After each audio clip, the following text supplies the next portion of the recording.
দুর্ভাগ্য আমাদের যে আমরা নিজেদেরকে মুসলিম দাবি করি,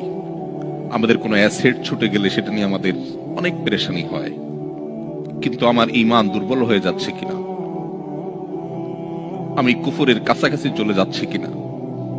আমার ইসলাম দুর্বল হয়ে পড়ছে কিনা, সেটা নিয়ে আমাদের তেমন কোনো পেরেশানি হয় না। আজও যে সমস্ত মুসলিম পৃথিবীর বিভিন্ন প্রান্তে, এমনকি মুসলিম সমাজ এবং সোসাইটির মধ্যে বসবাস করেও নিজের ইসলামী আইডেন্টিটি ধরে রাখতে পারেন না, তাদের সবচেয়ে বড় ঘাটতি এবং দুর্বলতার জায়গাটা হলো ঈমানের দুর্বলতা। মাল্টিকালচারাল সোসাইটিতে যদি ইসলামকে বুকে ধারণ করে মাথা উঁচু করে হীনমন্যতাকে দূরে ঠেলে আপনি যদি আপনার দ্বীনকে নিয়ে আপনি প্রাউড করেন, আপনি যদি একজন ভালো এবং আদর্শ মুসলিম হিসেবে নিজেকে আপনি উপস্থাপন করতে পারেন,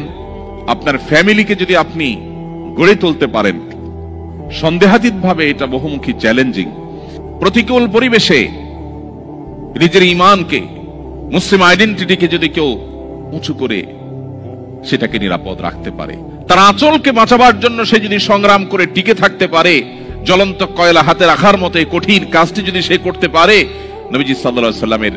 হাদিসের এই ভবিষ্যৎবাণীর আলোকে সুসংবাদ সে পাবে।